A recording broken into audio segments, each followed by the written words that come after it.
उत्तराखंड में 5वें धाम के रूप में विकसित किए जा रहे सैन्य धाम के निर्माण पर हाईकोर्ट ने रोक लगा दी है। सैन्य धाम के निर्माण पर याचिकाकर्ता सीमा कनौजिया के पति संजय कनौजिया ने आरोप लगाया है कि उनकी भूमि का बिना अधिग्रहण किए सैन्य धाम का निर्माण शुरू किया गया था। निर्माण कार्य शुरू होने के बाद जब इस बात की जानकारी कनौजिया परिवार को लगी तो उन्होंने सरकार से मुआवजे की गुहार लगाई है, जिसके बाद सरकार ने सैन्य धाम के पास पीड़ित को जमीन दी थी। परिवार का आरोप है कि अब सैनिक कल्याण विभाग ने सैन्य धाम के आसपास 500 मीटर तक निर्माण प्रतिबंधित करने का प्रस्ताव सरकार को भेजा है। अगर ऐसा हुआ तो पीड़ित पक्ष को दी गई जमीन पर निर्माण संभव नहीं है।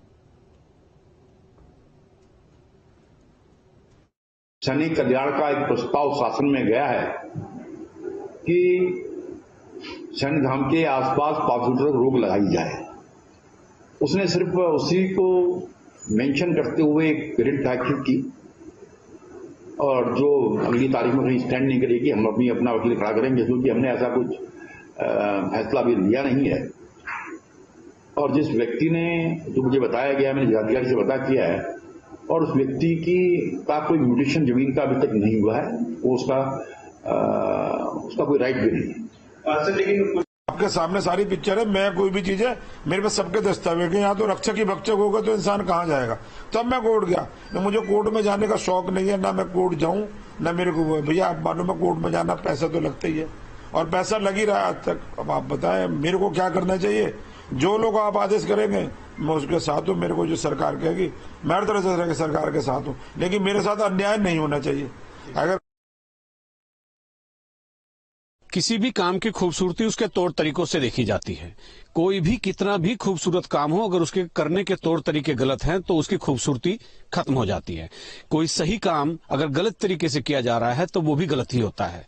मैं यहाँ देहरादून के सैन्य धाम में हूँ और इस सैन्य धाम ये बहुत ही खूबसूरत बनाया जा रहा है। बहुत ही खूबसूरत सैन्य धाम है, बहुत खूबसूरत चीज भी बनाई जा रही है, लेकिन इसकी खूबसूरती इसलिए खत्म हो रही है चूंकि इसके बनाने के तौर तरीके, जमीनों के विवाद, अपनी जमीन नहीं होना, निजी जमीन से रास्ता निकाल देना, ये तमाम ऐसी चीजें इसकी खूबसूरती को बदरंग कर रही हैं।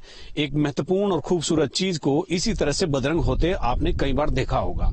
ये सैन्य धाम उत्तराखंड के वीर शहीदों, अमर सपूतों की याद में बनाया जा रहा है। जनरल बिपिन रावत की प्रतिमा आगे लगी हुई है। कई ऐसी चीज है, ये अशोक की लाट है, आप ये हमारे देश का गौरव है, और ये पूरा कैंपस है। इस बीच में चूंकि सैनिक कल्याण मंत्री गणेश जोशी है, उन्हीं की विधानसभा है, वही इस पर लगे थे, लेकिन वो जो कायदे थे किसी चीज को बनाने के, जो तौर तरीके थे, उनको शायद उन्होंने फॉलो नहीं किया, और हाई कोर्ट ने एक बहुत बड़ा झटका इनको देते हुए इसके जो रेवेन्यू से जो एक नोटिफिकेशन इनकी जमीनों का हुआ था उसको होल्ड कर दिया है, यानी उस पर रोक लगा दी है। अब इसके पीछे की कहानी कुछ और है। यहाँ पर सैन्य धाम को बनाने के पीछे एक चीज ये थी कि इस एरिया का विकास होगा और जमीनों की कीमत भी बढ़ेगी। किसी न किसी के दिमाग में ये चीज भी थी, जमीनों की कीमत भी बढ़ जाएंगी। लेकिन कुछ ही दिन बाद सैनिक कल्याण मंत्री के मंत्रालय से एक चिट्ठी आवास विभाग को जाती है और उनसे कहा जाता है कि इसके चारों तरफ 500 मीटर की परिधि में निर्माण पर रोक लगा दी जाए।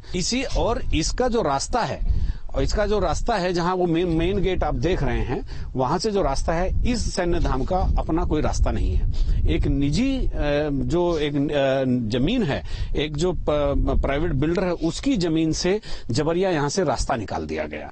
कोर्ट ने जब ये देखा कि सैन्य विभाग की जमीन, जो सैन्य धाम का निर्माण है, कुछ निजी जमीन पर भी कर दिया गया, रास्ता है नहीं, और जिसकी जमीन पर निर्माण किया है ना तो वो जमीन अधिग्रहण की गई, ना उसको मुआवजा दिया गया, और रेवेन्यू डिपार्टमेंट ने एक नोटिफिकेशन भी जारी कर दिया, तो उस नोटिफिकेशन को हाई कोर्ट ने रोक दिया है। अपने सहयोगी कैमरामैन सोनी कुमार के साथ न्यूज स्टेट के लिए देहरादून सैन्य धाम से अजीत सिंह राठी।